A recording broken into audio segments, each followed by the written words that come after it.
السلام علیکم ورحمۃ اللہ وبرکاتہ۔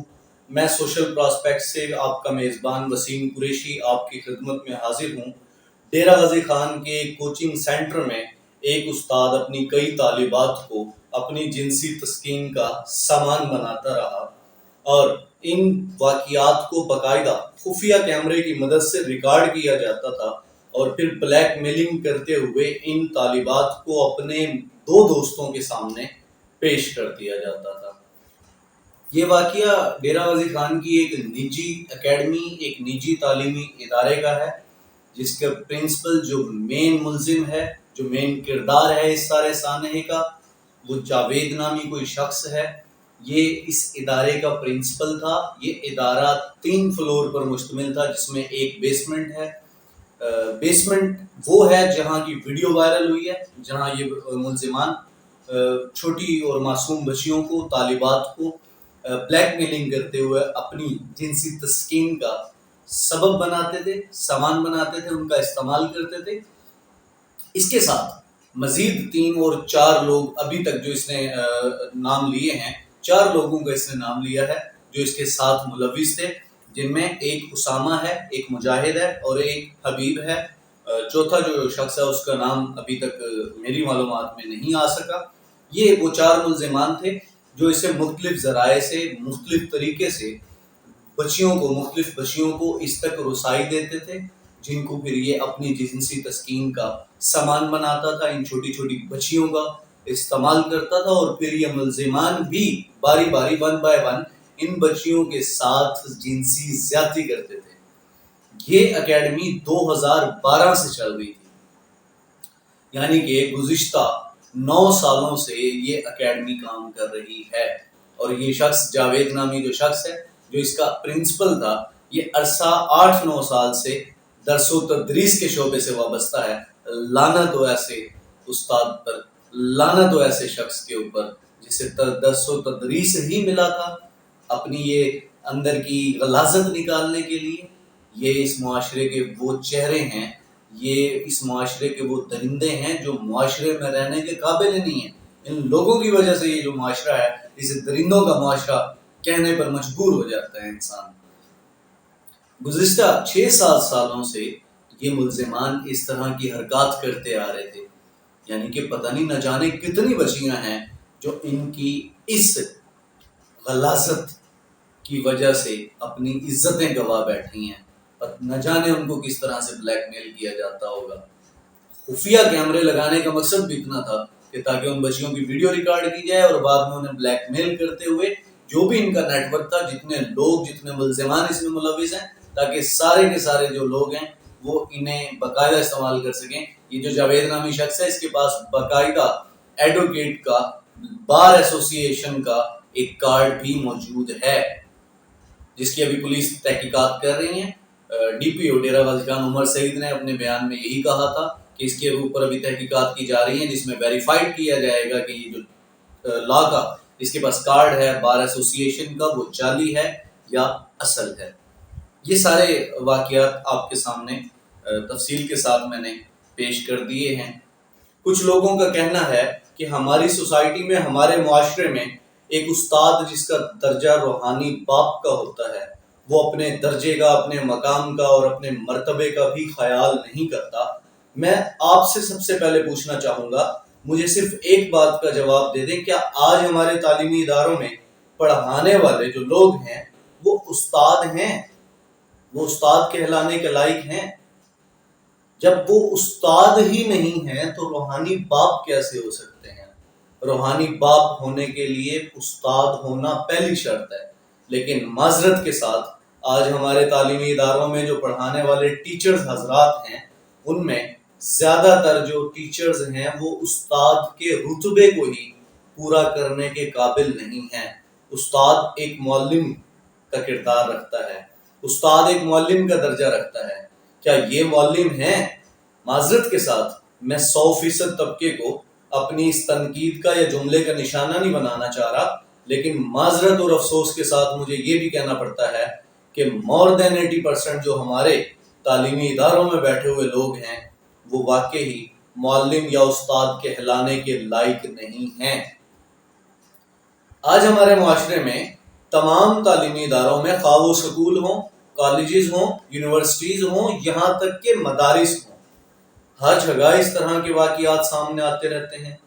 کبھی کوئی یونیورسٹی کا پروفیسر اپنی اسٹوڈنٹ کو باقاعدہ سبجیکٹ میں، اپنے مضمون میں نمبر بڑھانے کے لیے یا پاس کرنے کے لیے، اس کے گریڈز اوپر لے جانے کے لیے اسے جنسی تسکین کا سامان بناتا ہے۔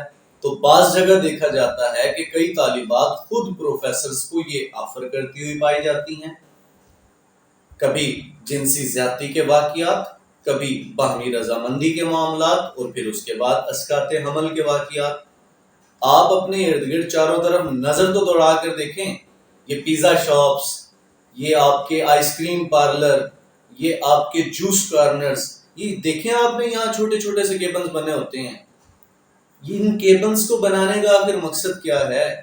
آپ کو کیا لگتا ہے یہ کیبنز فیملیز کے لیے ہوتے ہیں؟ کتنی فیملیز ہیں جو ان کیبنز میں بیٹھ کے جوس پیتی ہیں، جو اس میں بیٹھ کے آئس کریم کھاتی ہیں؟ فیملیز تو موسٹلی بلکہ جو اوپن انوائرمنٹ ہے اس کو زیادہ پریفر کرتی ہیں۔ یہ کیبنز صرف اور صرف اس طرح کا جو نوجوان طبقہ ہے انہیں فیسیلیٹیٹ کرنے کے لیے بنائے جاتے ہیں۔ 300 روپے 400 روپے کے اندر باقاعدہ پورا ماحول پرووائڈ کیا جاتا ہے، اندر صوفے لگے ہوئے ہوتے ہیں، کوئی چیک اینڈ بیلنس نہیں ہوتا۔ 150 روپے والا جو جوس ہے وہ 300 روپے میں صرف اور صرف اس وجہ سے فروخت کیا جاتا ہے کیونکہ وہ بیسیکلی جوس کارنرز نہیں ہیں، فحاشی کے اڈے ہیں۔ یہ ہوٹل کے سب کیمپسز ہیں، یہ چھوٹا کمرہ ہے ہوٹل کا۔ آپ ہوٹلز میں جا کے دیکھ لیں، آپ کے یہاں پر زیادہ تر گیسٹ ہاؤسز، آپ کے یہاں زیادہ تر بننے والے ریسٹورنٹ اور زیادہ تر جو آپ کے ہوٹلز ہیں وہ کس لیے استعمال کیے جاتے ہیں؟ صرف اور صرف اس لیے استعمال کیے جاتے ہیں۔ آج سے کوئی 1 سال پہلے میں نے ایک آرٹیکل لکھا تھا جس کا عنوان تھا ٹرکی پروفیسر یونیورسٹیاں یا کوٹھے۔ آپ لوگوں میں سے بیشتر نے وہ آرٹیکل پڑھا ہوگا۔ میں ان معاملات کو دیکھنے کے بعد سوچتا ہوں کہ وہ واقعی حقائق پر مبنی آرٹیکل تھا، اور وہ میں نے تو حقائق ہی قلم بند کیے تھے۔ اور میں ایک بار پھر سے یونیورسٹیوں کو کوٹھا کہنے میں کوئی شرم یا آر محسوس نہیں کروں گا۔ جہاں اس طرح کے کام، اس طرح کی حرکات ہوتی ہیں، آپ کیا کہتے ہیں اس یونیورسٹی کو میں مادر علمی کا نام دے دوں؟ کیا یہ یونیورسٹیز مادر علمی کہلانے کے لائق ہیں؟ تو یہ کس جانب جا رہے ہیں؟ کبھی پشاور یونیورسٹی، کبھی کوئٹہ میں، کبھی پنجاب یونیورسٹی لاہور کے لاتعداد سکینڈلز آپ اور میں اب تک دیکھ چکے ہیں، ہمارے سامنے آتے رہتے ہیں۔ اب تو یہ باتیں، یہ تمام معاملات جو ہیں وہ بڑے معمولی سے نظر آتے ہیں۔ اب تو ایسے ہو گیا جیسے کوئی عام چیزیں ہوتی رہتی ہیں۔ آپ اس کے علاوہ یونیورسٹیز کے اندر جا کر دیکھیں، بلکہ آپ میں سے بیشتر لوگ جانتے ہیں کیا ہوتا ہے یونیورسٹیز میں، کیا ہوتا ہے تعلیمی اداروں میں۔ ایک اور بات آپ کو بتا دوں، اسٹوڈنٹ کہیں ٹیچر کے ساتھ ملوث ہے، کہیں ٹیچر اسٹوڈنٹ کے ساتھ ملوث ہے، کہیں آپس میں ٹیچرز ایک دوسرے کے ساتھ ملوث ہیں، کہیں آپس میں اسٹوڈنٹس ایک دوسرے کے ساتھ ملوث ہیں۔ تربیت کہاں پر ہے یار؟ پھر اس سوسائٹی میں یہ سارے معاملات نہیں ہوں گے تو کیا ہوگا؟ ایک اور بات، جس واقعے کا میں ذکر کر رہا ہوں ڈیرہ غازی خان کے کوچنگ سینٹر کا، اس پر مجھے ایک شدید جو افسوس ہوا وہ میں آپ سے شیئر کرنا چاہتا ہوں۔ اس معاملے کی جو ویڈیو ہے وہ باقاعدہ پوری 8 منٹ کی ایک ویڈیو وائرل کی گئی ہے، اور میں ویڈیو یہاں دکھانا نہیں چاہتا کیونکہ میں اس میں مرچ مسالہ لگانے کا قائل نہیں ہوں۔ مجھے پتا ہے، میں جانتا ہوں کہ عزت کتنی پیاری ہوتی ہے۔ وہ جو ویڈیو وائرل کی گئی، مجھے اتنا افسوس ہوا دیکھ کر کہ خدا کے بندو، کم از کم ویڈیو تم نے وائرل کرنی ہی تھی تو اس لڑکی کا جو چہرہ تھا وہ تو چھپا دیتے، اس کی جو چیزیں وہاں پر پڑی تھی وہ تو چھپا دیتے۔ آپ نے وہ ساری کی ساری ویڈیو اٹھا کے ایسے وائرل کر دی، کیا ان کے گھر والوں کو اب تک پتہ نہیں لگا ہوگا؟ رشتہ داروں کو، محلے داروں کو پتہ نہیں لگا ہوگا؟ آپ کو اندازہ ہے آپ لوگ جب اس طرح کی ویڈیوز وائرل کرتے ہیں تو آپ کتنا بڑا جرم کر بیٹھتے ہیں، آپ کسی کی عزت کس طرح داؤ پر لگا دیتے ہیں۔ خدا بھی انسان کا پردہ رکھ لیتا ہے، میرے اور آپ کے پتہ نہیں کتنے پردے اس ذات نے رکھے ہوئے ہیں، اور ہم کسی ایک شخص کا پردہ نہیں رکھ سکتے؟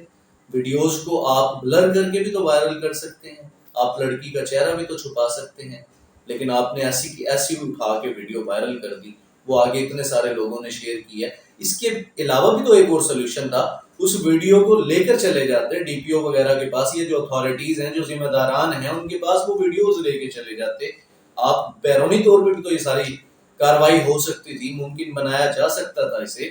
جو ملزمان تھے وہ کیفر کردار تک بھی پہنچ جاتے اور کسی کی عزت بھی محفوظ رہ جاتی.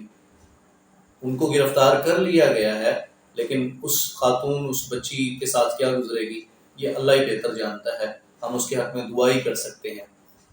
بچی کی میرا خیال ہے عمر 16 یا 17 سال ہوگی صرف, اور وہ جو درندے جو ہیں وہ باقاعدہ ادھیڑ عمر ہی کہوں گا میں انہیں, استاد تھے باقاعدہ, ٹیچرز تھے. تو اتنی چھوٹی چھوٹی بچیاں کم عقل ہوتی ہیں, بے وقوف ہوتی ہیں, جذباتی ہوتی ہیں, بڑی جلدی بہکاوے میں آ جاتی ہیں, بڑی جلدی پھنس جاتی ہیں, دلدل میں گر جاتی ہیں. اس لیے میں والدین سے خاص طور پہ گزارش کرنا چاہوں گا کہ خدارا اپنی بچیوں کو اعتماد میں لیں. آپ بھائی ہیں تو اپنی بہنوں کو اعتماد میں لیں. انہیں کم از کم اتنی سپورٹ تو دیں کہ اگر انہیں کوئی بلیک میل کرتا ہے تو وہ آپ سے آ کے اس کا ذکر کر سکیں. کوئی ان کا مس یوز کرنے لگے, کوئی ہراسمنٹ ہو, تو کم از کم آ کے آپ کو بتا سکیں. آپ نے اتنا ان کو سپیس ہی نہیں دی. وہ اس ڈر میں کہ آپ ان کی تعلیم کے دروازے نہ بند کروا دیں, آپ انہیں بد کردار نہ سمجھنے لگیں, آپ ان پر جبر نہ کرنے لگیں. وہ اس ڈر کے مارے اس طرح کے واقعات کو خود اپنے طور پر ہینڈل کرنے کی کوشش کرتی ہیں. پھر ہیں تو کم عقل. ہوتا کیا ہے, ایک غلطی جو ان سے ہو جاتی ہے اس کو چھپاتے چھپاتے, اس کو دباتے دباتے وہ بہت ساری غلطیاں کر بیٹھتی ہے. وہ اس طرح کے کئی سارے لوگوں کا شکار بن جاتی ہے, اس طرح کے کئی لوگوں کا جنسی تسکین کا سبب بننے لگتی ہے, اور وہ ایک دلدل میں پھنس جاتی ہے صرف اور صرف اس رکاوٹ, اس ہارڈ شپس کی وجہ سے. تو میری والدین سے خاص طور پہ گزارش ہے, خدارا خدارا خدارا اپنی بچیوں کو اتنی سپورٹ تو دے دیا کریں کہ وہ آ کے اگر کسی مسئلے میں مبتلا ہو گئی ہیں, کسی پریشانی کا شکار ہیں, تو آپ سے ذکر تو کر سکیں. ہو سکتا ہے کہ وہ چھوٹی غلطی کے بعد بڑی غلطی کرنے سے پھنس جائے. ورنہ اس طرح کے جو درندے ہیں یہ اسی چیز کا فائدہ اٹھاتے ہیں, اور ان بچیوں کو کم عمری میں بہت بڑے بڑے اپنے جو اسباب ہیں, اپنے جو خواہشات ہیں, اس کی تکمیل کے لیے ان کا استعمال کر لیتے ہیں. تو آپ کم از کم اتنا خیال رکھا کریں. ویڈیوز وائرل نہ کیا کریں یار, آپ دوستوں سے گزارش ہے میری. آپ کو اندازہ نہیں ہے, خدا نہ خواستہ جب کسی دن اللہ نہ کرے اس طرح کا واقعہ کوئی آپ کے گھر میں پیش آ گیا اور اس طرح کی ویڈیو وائرل ہو گئی, تو آپ کو لگ پتہ جانا ہے کہ کتنی تکلیف کا باعث بنتی ہے, کیا گزرتی ہے اس لڑکی پر, اس کے خاندان والوں پر, اس کے گھر والوں پر کیا گزرتی ہے, آپ ابھی اس کا اندازہ نہیں لگا سکتے. ایک اور بات میں کہنا چاہوں گا, ہمارے یہاں سرکاری یا پرائیویٹ کوئی بھی ادارے ہیں, وہاں کم از کم اس طرح کے کیمراز لگے ہوئے ہونے چاہیے جن کی باقاعدہ مانیٹرنگ کی جائے.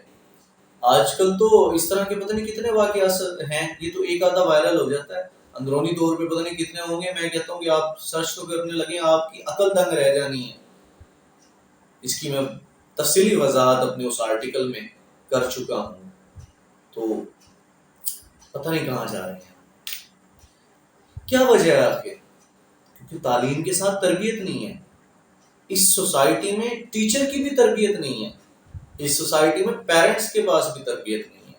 اس لیے میں کہتا ہوں کہ ذہن سازی, تربیت اور کاؤنسلنگ والدین کے لیے پہلے ہے, بچوں کے لیے بعد میں.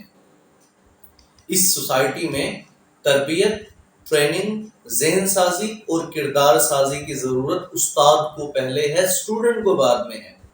ہمیں ان پر توجہ دینے کی ضرورت ہے, ورنہ یہ سارے معاملات چلتے رہیں گے, شور مچتا رہے گا, اور پھر ایک لمبی خاموشی ہوگی, ہونے والا کچھ بھی نہیں ہے. اور دوسری بات, یہ جو ملزمان گرفتار کیے گئے ہیں, میں ڈی پی او ڈیرہ غازی خان سے, سی ایم پنجاب عثمان بزدار سے باقاعدہ یہ کہنا چاہوں گا اس ویڈیو اور آپ کے توسط سے کہ ان کو کیفر کردار تک پہنچایا جائے. ورنہ اس طرح کا جو کام کرتے ہیں, جو اس طرح کے حرکات میں ملوث لوگ ہیں, بے شرم لوگ جو ہیں, انہیں باقاعدہ سپورٹ ملے گی. جب ان کے ساتھ کچھ بھی نہیں ہوگا, انہیں لگے گا کہ یہاں کچھ بھی نہیں ہو سکتا, یہاں لوگ جرم کرتے ہیں, یہاں لوگ قتل کرتے ہیں اور پھر باہر آ جاتے ہیں. یہاں واقعی جو قانون ہے وہ جو مضبوط شخص ہے اس کے اوپر ہاتھ نہیں ڈال سکتا، پاورفل شخص کا یہاں قانون کچھ بھی نہیں بگاڑ پاتا، اور غریب اگر بکری بھی چوری کر لے تو ساری زندگی تھانے کچہریوں کے چکر کاٹتا رہتا ہے، جیل کی سلاخوں کے پیچھے دبا رہتا ہے۔ تو خدا رہا ان کو کیفے کردار تک پہنچائے۔ میری ڈیرہ غازی خان کے جو لوگ ہیں، عوام ہے، ان سے بھی گزارش ہے کہ جب تک ان کو کیفے کردار تک نہ پہنچایا جائے خدا را خاموش نہ بیٹھیے گا۔ یہ میری آپ کی ہم سب کی بچیوں کا معاملہ ہے، ورنہ اس طرح کے جو لوگ ہیں وہ سر عام پھرتے رہیں گے اور اس طرح کے معاملات ہوتے رہیں گے، کیونکہ سننے میں آ رہا ہے کہ یہ جو جن لوگوں کو گرفتار کیا گیا ہے ایک ویڈیو نہیں ہے، ایک واقعہ نہیں ہے، بلکہ 15 سے 25 جو طالبات ہیں ان کو اسی طریقے سے باقاعدہ استعمال کیا گیا ہے۔ ان کو پٹا ڈالنے کی ضرورت ہے، ان کو پٹا ڈالنا چاہیے۔ اسی کے ساتھ اپنے میزبان وسیم قریشی کو اجازت دیجیے۔ تھینک یو سو مچ، اللہ حافظ۔